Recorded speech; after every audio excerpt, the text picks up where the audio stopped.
Corona संकट के बीच आज एक बार फिर स्वास्थ्य के मुद्दे पर ग्रुप ऑफ मिनिस्टर्स की बैठक हुई। इस बैठक की अगुवाई केंद्रीय स्वास्थ्य मंत्री डॉक्टर हर्षवर्धन ने की। बैठक में कोरोना वायरस और लॉकडाउन को लेकर चर्चा हुई, साथ ही आगे की रणनीति पर भी बात हुई। स्वास्थ्य मंत्री के अलावा इस बैठक में विदेश मंत्री एस जयशंकर, हरदीप पुरी, मनसुख मांडविया, नित्यानंद राय भी मौजूद रहे। देश में कोरोना संकट के बाद विकास दर में काफी गिरावट नजर आएगी। आरबीआई के गवर्नर शक्तिकांत दास ने बताया कि कोरोना के कारण देश की जीडीपी 2% के करीब रह जाएगी। वहीं पूरी दुनिया में मंदी के आसार हैं। आरबीआई गवर्नर ने कहा कि कोरोना को देश के आर्थिक हालात पर बुरा असर पड़ा है। खेती और कारोबार को गंभीर चोट पहुंची है, लेकिन देश में अनाज की कोई कमी नहीं है और किसानों को मदद पहुंचाई जा रही है। कोरोना संकट के बीच आरबीआई ने रेपो रेट में 25 बेसिस पॉइंट की कटौती की है, जिससे ईएमआई में कमी हो जाएगी। बैंकों को अब कर्ज देना भी आसान होगा। 15 अप्रैल तक देश में 2,58,000 लोगों का टेस्ट हो चुका है। देश में प्रति 10 लाख लोगों में सिर्फ 203 लोगों के टेस्ट किए गए हैं। वहीं 10 लाख लोगों में से 8 लोग कोरोना पॉजिटिव निकले हैं। दुनिया में अब तक कोरोना से मरने वालों की संख्या बढ़कर 1,44,000 से ज्यादा हो चुकी है। वहीं 21,58,250 कोरोना के मामले सामने आ चुके हैं, जबकि 5,43,999 लोग ठीक भी हुए हैं। अमेरिका में कोरोना वायरस के कारण 24 घंटों में 4,591 लोगों की मौत हो चुकी है। मरने वालों की कुल संख्या 32,000 के पार कर गई है। यहाँ 6,40,000 कोरोना के मरीज हैं। देश भर में अब तक कोरोना के कुल मरीजों की संख्या 13,400 के करीब पहुंच चुकी है। पिछले 24 घंटे में 1,260 नए मरीज सामने आए हैं। अब तक 437 मरीजों की मौत हुई है। देश में कोरोना मरीजों के स्वस्थ होने की संख्या तेजी से बढ़ रही है। पिछले 24 घंटे में 200 से ज्यादा मरीज स्वस्थ हुए हैं, जबकि अब तक देश भर में करीब 1,750 मरीज ठीक हो चुके हैं।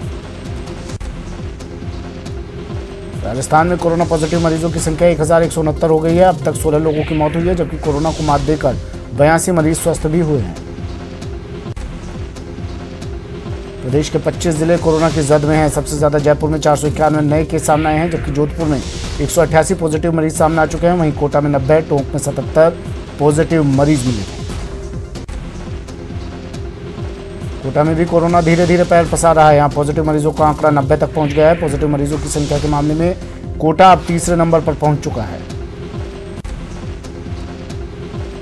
कोरोना संकट के बीच डूंगरपुर जिला अब पूरी तरह से कोरोना मुक्त हो चुका है। जिले में कोरोना पॉजिटिव आए सभी 5 मरीजों ने कोरोना को मात दे दी है। 3 पॉजिटिव मरीजों के स्वस्थ होकर घर भी लौटे हैं।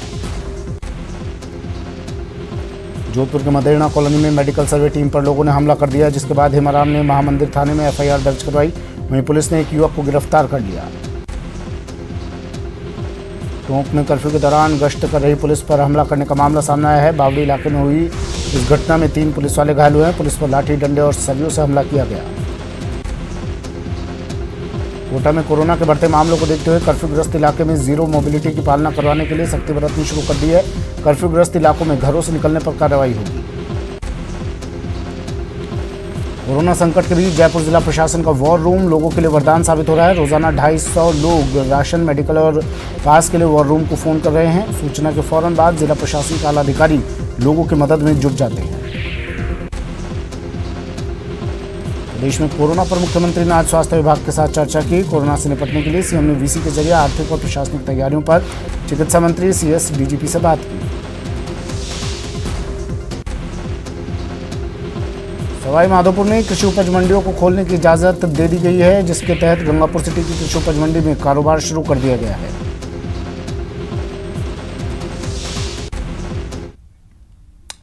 खबरें विस्तार से। मुख्यमंत्री अशोक गहलोत ने आज सभी जिला मुख्यालयों से वीसी के माध्यम से जुड़े और हर जिले का फीडबैक लिया। सीएम गहलोत की वीसी में तमाम जरूरी विभागों के अधिकारी भी जुड़े और विभागवार अपना प्रेजेंटेशन दिया। चिकित्सा विभाग ने भी अपना प्रेजेंटेशन दिया, जिस पर सीएम ने कहा कि जिस जिले में कोरोना पॉजिटिव मरीजों की संख्या ज्यादा है, वहां अतिरिक्त एहतियात बरतने की जरूरत है और लगातार स्क्रीनिंग और सर्वे का काम जारी रखें। इसके साथ ही गृह विभाग के प्रेजेंटेशन में सीएम ने कर्फ्यू में सख्ती बरतने के साथ ही आइसोलेशन और होम क्वारंटीन पर भी जोर देने के लिए कहा।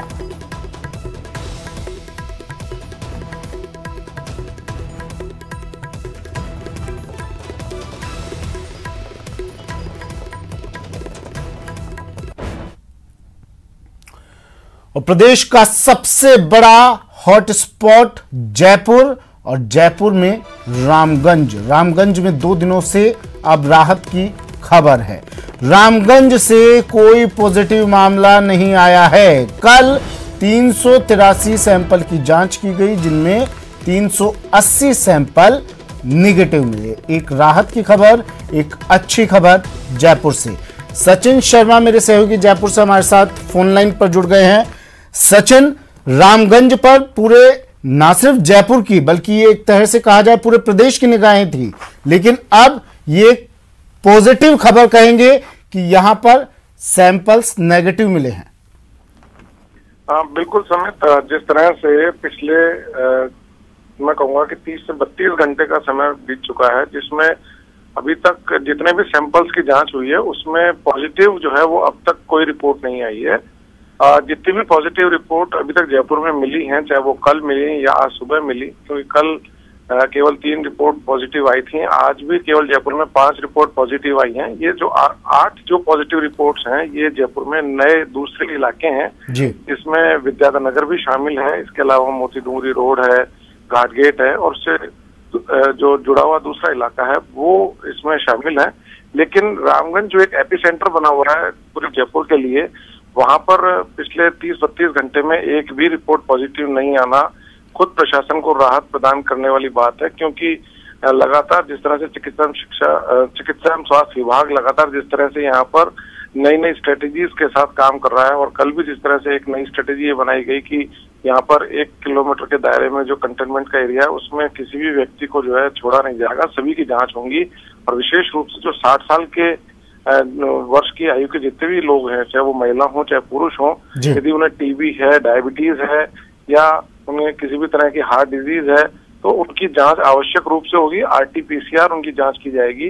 इसके अलावा ये भी कहा गया है कि जो जयपुर के अन्य जो क्षेत्र हैं वहां पर जो रैपिड टेस्टिंग किट है, जब वो आ जाते हैं जयपुर में तो उनके जरिए जांच होगी, और उसमें खास करके जो अब चूंकि छूट भी देने सचिन, संक्षिप्त में जवाब दीजिएगा, क्या चिकित्सा विभाग की टीम का सहयोग कर रहे हैं लोग? बिल्कुल, इसमें बहुत बदलाव देखने को मिला है। पहले दिन की जो सूरत हाल थे और आज अगर हम बात करें तो लोग स्वयं अब आगे आ रहे हैं। चलिए, शुक्रिया सचिन तमाम जानकारी के लिए। तो रामगंज से राहत की खबर है, कोई पॉजिटिव केस नहीं मिला है। अब लोग भी जागरूक हो रहे हैं। चिकित्सा विभाग की टीम पहुंची, कई सैंपल्स लिए, विभाग की टीम का सहयोग लोग कर रहे हैं। 383 सैंपल्स की जांच की गई, जिसमें से 380 सैंपल नेगेटिव मिले। और अब बात प्रदेश भर की कोरोना पर अपडेट। प्रदेश भर पर पॉजिटिव संख्या बढ़कर 1169 तक पहुंच गई है। आज 38 नए केस सामने आए हैं। अब तक 16 लोगों की सूबे में कोरोना से मौत हो चुकी है। 25 जिलों में कोरोना अपनी दस्तक दे चुका है।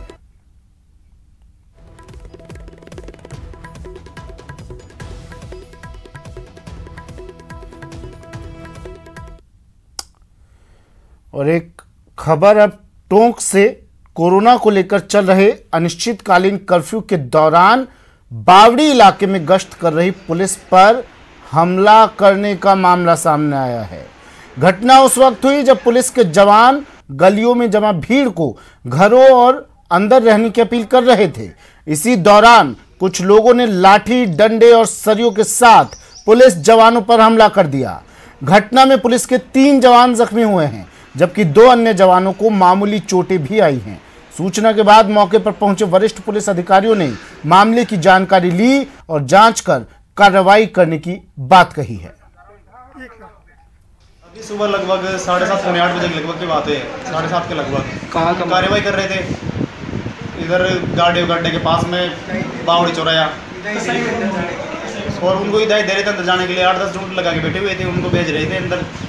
तो वो अंदर जाते एक को मतलब वहाँ इधर देरी इतने उनकी पता नहीं क्या प्लानिंग थी क्या थी, सारे निकल के आ गए चिल्ला के, और हमारे सभी को घेर लिया। हम 5 थे वहाँ पर, 5 को घेर लिया और मारने लग गए। किसी के पास डंडे थे, किसी के पास पत्थर थे, किसी के पास हथियार भी थे, सरिये थे, जो सभी के पास लगभग वो हथियार थे। कर्फ्यू पे सख्ताई रखने के लिए लोगों का आवागमन था, जिसके ऊपर ये 5 बजे के बाद कसाईयों के मोहल्ले में गए तो पुलिस पार्टी के ऊपर हमला कर दिया, जिसमें हमारे रामराज कांस्टेबल, राजेंद्र कांस्टेबल और बागचंद, उन तीनों के हैं, हॉस्पिटलाइज है तीनों, और डॉक्टर के उसके अंदर उनका इलाज चल रहा है।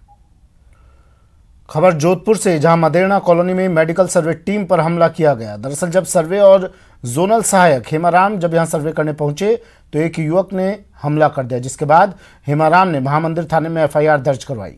वहीं पुलिस ने एक युवक को गिरफ्तार कर लिया है। जब यह हमला हुआ तो आसपास के क्षेत्र के सभी लोग मूक दर्शक बने देखते रहे। इस घटना के बाद सर्वे टीम में दहशत का माहौल है। एनोम पे कोऑर्डिनेटर और जोनल सहायक के रूप में लगाया गया है और मेरा सर्वे में क्रॉस चेकिंग करने का और रिपोर्टिंग करने का काम है। तो मैं आज एनएम जब सर्वे करके लाई, रिपोर्टिंग की, तो मैं घर क्रॉस चेक करने गया। क्रॉस चेकिंग के एनएम सही काम तरीके से कर रही नहीं कर रही है। वहाँ लैब टेक्नीशियन है हेमाराम चौधरी, वो मदेरणा कॉलोनी गया था, तो वहाँ किसी व्यक्ति ने मुझे मारपीट करी। करीब 4:30-5 थाने में इतला मिली। उसमें थाना अधिकारी जाब्ता मौके पर पहुँचे, उनसे हालात पूछे, उसके बाद थाने पुस्तक रिपोर्ट दी, रिपोर्ट में मुकदमा दर्ज किया गया। इस वक्त हम खड़े हैं मदेरणा कॉलोनी के प्राथमिक स्वास्थ्य केंद्र पर। यहाँ के जो स्टाफ है, कल सर्वे के दौरान इनके साथ अभद्रता हुई थी, मारपीट हुई थी, लेकिन इनके जज्बे को देखिए, आज फिर वे इसी क्षेत्र में ड्यूटी के लिए तैनात है। बात करने का प्रयास करेंगे और जानने का प्रयास करेंगे क्या हालात है यहाँ पे। क्या शुभ नाम आपका? सर, मेरा नाम अनीता विष्णु है, मैं एनएम मदेरणा कॉलोनी की हूँ। हम दिल्ली के, हम एएनएम 2 टीम है। हम घर घर जाके सर्वे करते हैं, जो भी जिसको भी आईएलआर के लक्षण दिखते हैं उसकी लिस्ट बनाते हैं। हमारे साथ बिल्कुल भी कोऑपरेट नहीं करते हैं लोग। हमें कहते हैं कि आप कहीं हमें कोरोना न लेके, आप हमारे घर में कोरोना लेके आ रहे हैं। हमारी पूरी सेफ्टी है, हम सेफ्टी के साथ लोगों को सबको जागरूक कर रहे हैं, पर हमारे साथ कोई कोऑपरेट नहीं कर रहा है, अभद्र व्यवहार कर रहा है। हमारे जो जोन प्रभारी है हेमाराम जी, उनके साथ जो कल हुआ, मुझे बहुत दुख है। हम 3 साल में सर हम यहाँ नौकरी कर रहे हैं, लेकिन कोई भी हमें कोऑपरेट नहीं कर रहा। सर प्लीज अब आपसे दरकार है, हमें सिक्योरिटी दे, हम कार्य और ज्यादा करेंगे, पर हम ऐसे सर हम आज तो इनके साथ हुआ, कल हमारे साथ होगा, तो हम तो महिलाएं हैं, हम क्या कर सकती है। इस वार्ड में कल मेरे साथ जो घटना हुई, उस घटना को देखते हुए मेरी सारी एनएम और ये लोग ये डरे हुए हैं कि आपके साथ ऐसी घटना हो गई तो कल हमारे साथ घटना हो गई तो हम क्या करेंगे। आप प्रशासन से क्या चाहते हैं? हम प्रशासन ये चाहते हैं कि यहाँ पे ज्यादा से ज्यादा पुलिस गश्त हो और लोगों को घर में बिठाया जाए। कोविड-19 का सर सोशल डिस्टेंसिंग है, यहाँ सोशल डिस्टेंसिंग नहीं हो रही है। और हमें प्रशासन से ये कहा गया था कि आपको एक पुलिसकर्मी साथ में देंगे, लेकिन अभी तक वो प्रोवाइड नहीं हुआ है। तो भी हम अपनी हिम्मत करके लोगों के पास जा रहे हैं। हमारे बीएलओ और नर्सिंग कर्मा और स्टाफ और एएनएम सहायक कर्मी सब हम साथ में लगे हुए हैं और हिम्मत करे हुए हैं। और आज इनके साथ ये हुआ है और हमारे साथ भी कल हो जाए तो क्या होगा। तो आप देख सकते हैं कि किस तरह से, किन हालातों में ये टीम काम कर रही है। और सबसे बड़ी इस टीम के जो जज्बे को सलाम है कि वो लगातार जो अपने काम पे डटे हुए हैं, वो उन लोगों को बचाना चाहते हैं जो इनके ऊपर हमला करते हैं। ऐसे लोगों की सुरक्षा के लिए और ऐसे लोगों के स्वास्थ्य के लिए ये खड़े हैं। और रही बात लॉकडाउन की, और तो मैं एक बार आपको दिखा देना चाहता हूँ इस गली के हालात। आप देख सकते हैं किस तरह से लॉकडाउन और सोशल डिस्टेंसिंग का, आप देखिए 2 ये भाई लोग साथ में खड़े हैं, तो इनको सोशल डिस्टेंसिंग का भी इनको जो है पालन नहीं किया जा रहा है और लॉकडाउन का भी यहाँ पे पालन नहीं किया जा रहा है। और सबसे बड़ी बात, प्रशासन की ओर से अभी तक हमला होने के बाद भी चिकित्सा विभाग की टीम को कोई भी सुरक्षा प्रदान नहीं की गई है। चंद्रशेखर व्यास, न्यूज़ 18 राजस्थान, जोधपुर। खबर उदयपुर से, जहां कोरोना योद्धा लगातार डटे हुए हैं। शहर का हिरणमगरी थाना तो लोगों को सख्ती से लॉकडाउन की पालना कराने के साथ ही जरूरतमंद लोगों के लिए राहत सामग्री पहुंचाने में भी पहले नंबर पर है। हिरणमगरी थाने के सभी पुलिसकर्मी अपने थानाधिकारी हनुमंत सिंह के साथ सुबह शाम करीब 2-2 हजार भोजन के पैकेट्स वितरित करते हैं, तो वहीं राशन किट वितरित कर लोगों की समस्या को भी दूर कर रहे हैं। यही नहीं, यही पुलिसकर्मी सड़क पर दिन रात तैनात रहकर लॉकडाउन में लोगों को बाहर निकलने से रोकने में सख्ती भी बरत रहे हैं। उदयपुर से जानकारी दे रहे हैं न्यूज़ 18 संवाददाता कपिल श्रीमाली। कोरोना महामारी के बीच आज हम आपको खाकी वर्दीधारियों के कई रूप को दिखाएंगे, जिसमें वे सेवा करते हुए नजर आते हैं, सख्ती बरतते हुए लॉकडाउन की पालना करते हुए नजर आते हैं और अपने क्षेत्र में शांति व्यवस्था बनाए रखने के लिए थाने पर तैनात रहते हैं। हम इस समय उदयपुर के हिरणमगरी थाने में मौजूद हैं और यहाँ पर मैं आपको उस लॉकअप की तस्वीर दिखाऊंगा जहाँ पर आमतौर पर कैदियों को बंद किया जाता है, लेकिन महामारी के इस दौर में आप देखिए कि हिरणमगरी थाने का ये जो लॉकअप है यहाँ पर पूरी तरह से लोगों की मदद के लिए सामान का स्टॉक किया गया है। यहाँ पर अभी अपराधों में काफ़ी कमी आई है। ऐसे में थाने के जो अधिकतर लॉकअप बने हुए हैं सभी खाली हैं। ऐसे में इनका सदुपयोग यहाँ पर लोगों की मदद के लिए राहत सामग्री रखने के लिए किया जा रहा है। आप देखिए कि हिरणमगरी थाने में जिधर नजर जाए उस ओर राहत सामग्री यहाँ पर नजर आती है, जो कि सुबह और शाम लोगों की मदद के लिए यहाँ पहुँचाई जाती है। आप देखिए कि सभी ओर हिरणमगरी थाने में आपको वो राहत सामग्री नजर आएगी जो कि कोरोना महामारी के बीच जो जरूरतमंद लोग हैं उन तक पहुंचाने के लिए यहाँ से कोशिश की जाती है कि वहां तक राहत सामग्री पहुंचे। और पूरे जिले की अगर बात करें तो हिरणमगरी थाना एक सेंटर पॉइंट के रूप में साबित हुआ है, जो कि ये कोशिश की जाती है कि यहीं के मार्फत जरूरतमंद लोगों को भोजन के पैकेट और लोगों को राहत सामग्री जो कि कच्चा राशन किट है वो पहुँचाया जाए। आप देखिए कि थाने पर पुलिस के जवान तैनात है, वो ये कोशिश कर रहे हैं कि अपने थाना इलाके में शांति व्यवस्था भी कायम रहे, लोगों को जरूरत की सामान भी पहुंचे। और इसके साथ ही पुलिस का एक और रूप हम आपको सड़क पर दिखाना चाहेंगे। आप देखिए थाने के ठीक बाहर नाकाबंदी लगाई गई है। ये कोशिश की जा रही है कि सरकार ने जिस उद्देश्य से लॉकडाउन लागू किया है उस उद्देश्य की पालना 100% कराई जाए, जिसके चलते ये जो कोरोना योद्धा हैं ये विभिन्न रूपों में नजर आते हैं। खाकी वर्दीधारी ये कोरोना योद्धा एक और लोगों की मदद करते हुए नजर आते हैं, तो वहीं लॉकडाउन की पालना के लिए सड़क पर सख्ती बरतते हुए लोगों को जागरूक करते हुए नजर आते हैं। इसके साथ ही ये भी कोशिश की जा रही है कि जो थाना इलाका है वहां पर शांति व्यवस्था बनी रहे, उसके लिए यहाँ पर आप देखिए थाने में सोशल डिस्टेंसिंग की पालना कराने के लिए गोले बनाए गए, जिससे यदि कोई फरियादी यहाँ पर आता है तो उसे दूर दूर खड़ा रखा जा सके और सोशल डिस्टेंसिंग की पालना कराते हुए उसकी जो बात है वो थाने पर मौजूद जो पुलिसकर्मी है वो सुन सके। हिरणमगरी थाने को एक आदर्श थाने के रूप में पूरे जिले में कोरोना महामारी के बीच में पहचाना जाने लगा है, क्योंकि प्रतिदिन यहाँ से सुबह से और शाम 2-2 हज़ार खाने के भोजन के किट यहाँ से जाते हैं। इसके अलावा राशन किट भी बड़ी तादाद में सप्लाई करने का काम करते हैं। तो यहाँ के थानाधिकारी हनुमंत सिंह द्वारा ये जो प्रयास किया गया था, एक बड़े कोरोना योद्धा के रूप में ये पूरा थाना उभर कर सामने आया और अब ये एक सेंटर पॉइंट के रूप में जहां पर पूरे शहर में सुबह और शाम जरूरतमंद लोगों को भोजन पहुंचाने के साथ राशन के किट पहुंचाने के भी प्रयास किए जाते हैं। कैमरा पर्सन जमाल खान के साथ कपिल श्रीमाली, न्यूज़ 18। ब्रेक के बाद स्वागत है आपका। कोरोना संकट के बीच जयपुर जिला प्रशासन का वॉर रूम लोगों के लिए वरदान बनकर सामने आया है। रोजाना 250 लोग राशन, मेडिकल और पास के लिए वॉर रूम को फोन कर रहे हैं। सूचना के फौरन बाद जिला प्रशासन के आला अधिकारी लोगों की मदद में जुट जाते हैं। सरकार ने यहां कई अधिकारियों की तैनाती की है जो 24 घंटे काम कर लोगों को राहत देने में जुटे हैं। जयपुर जिले का जो वार रूम बनाया गया है वो जयपुर कलेक्ट्रेट में लगातार 24/7 चालू है और इसके अंदर 4 टेलीफोन लाइन्स है। कोई भी व्यक्ति जो जयपुर जिले का निवासी है उसको हमारे यहाँ से डिस्ट्रिक्ट एडमिनिस्ट्रेशन से संबंधित किसी भी प्रकार की कोई समस्या है, चाहे वो मेडिकल से संबंधित हो, चाहे उसको राशन से संबंधित हो, चाहे कोई पास की समस्या हो या और कोई अन्य कोई इमरजेंसी उसको सेवा चाहिए, तो वो तुरंत प्रभाव से यहाँ पर कॉल कर सकता है। हमारे कार्मिक यहाँ पर हर समय उपलब्ध रहते हैं। अब आपको मिलवाते हैं कोरोना वॉरियर्स से। लॉकडाउन में गरीब और मजदूर वर्ग की परेशानी दूर करने के लिए प्रशासन तो अपने स्तर पर जतन कर ही रहा है, कई संगठन और संस्थाएं भी इसमें बढ़ चढ़कर भागीदारी निभा रही हैं। जयपुर की श्री करण इंद्र सेवा समिति हर रोज 2000 लोगों का खाना तैयार कर जरूरतमंदों तक पहुंचा रही है। खाना तैयार करने से लेकर उसे वितरित करवाने तक में सैनिटाइजेशन और सोशल डिस्टेंसिंग का पूरा ध्यान रखा जा रहा है। कोरोना काल में लोगों की मदद के लिए कई लोग और संस्थाएं जो है वो आगे आ रहे हैं। कोई भी भूखा ना सोए इसके तमाम जतन किए जा रहे हैं। इस वक्त हम कालवाड़ रोड पे एक गार्डन में मौजूद है और वहां पर आप देख सकते हैं कि किस तरीके से यहाँ पर लोगों के लिए भोजन तैयार किया जा रहा है। करणी इंद्र सेवा समिति जो है हर रोज इस तरीके से भोजन पैक कर लोगों तक पहुंचाती है। जरूरतमंदों तक जो है लोगों को खाना पहुंचे इसके तमाम जतन किए जा रहे हैं।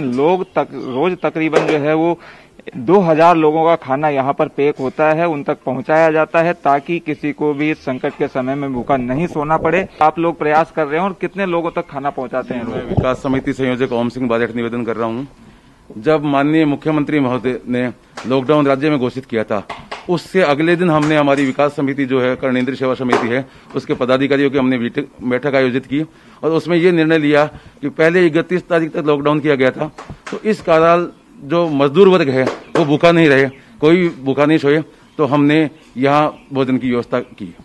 25 तारीख से हमने ये निरंतर सेवा की है और इसमें हम 1000 पैकेट लोगों को सुबह पहुंचाते हैं, 1000 पैकेट शाम को पहुंचाते हैं। पहले तो 3 दिन पहले से दोनों टाइम पूड़ी और सब्जी देते थे और अभी जैसे संख्या बढ़ गई, पहले 1100 आदमियों का 1000 तक का खाना, अब एकदम से 2000 आदमी हो गए। तो सुबह चावल जाते हैं, कभी मीठे चावल जाते हैं, कभी नमकीन चावल जाते हैं और शाम को पूरी सब्जी जाती है। सर्वे भवन्तु सुखिनः, सर्वे सन्तु निरामया, सर्वे भद्राणि पश्यन्तु, मां कश्चित् दुःख भाग् भवेत्। कोई भी व्यक्ति किसी प्रकार से परेशान नहीं हो, निरोग रहे और अपने धैर्य का पालन धैर्य से करना पड़ेगा उसे, क्योंकि धीरज धर्म मित्र और नारी, आपातकाल परिचयारी, इस समय धैर्य के साथ कार्य करना पड़ेगा। इस ट्रस्ट का मुख्य उद्देश्य है कि कोई भी व्यक्ति भूखा नहीं सोए। हम सुबह सुबह रोजाना सैनिटाइजर मशीन आपके पीछे पड़ी है, उससे पूरे कारखाने को सैनिटाइजर करते हैं। पूरे बर्तनों को दिन में 2 बार सर्फ से धुलवा के यूज लेते हैं। एक बार काम होने के बाद में दोबारा सर्फ से धुलवा के बर्तनों को काम लिया जाता है। शाम को पूरे परिसर को सर्फ डाल के धुलवाया जाता है, फिर सैनिटाइजर मशीन से सैनिटाइजर किया जाता है। सुबह वापस आके सैनिटाइजर करके सब आदमियों को हाथ दिन में 10 बार कम से कम साबुन और सैनिटाइजर से हाथ, और हर जगह हमने हर पॉइंट के ऊपर साबुन और सैनिटाइजर की व्यवस्था कर रखी है। हर चीज सैनिटाइजर यूज करके काम में लेते हैं। कैमरामैन देवेंद्र सैनी के साथ दिनेश शर्मा, न्यूज 18 जयपुर।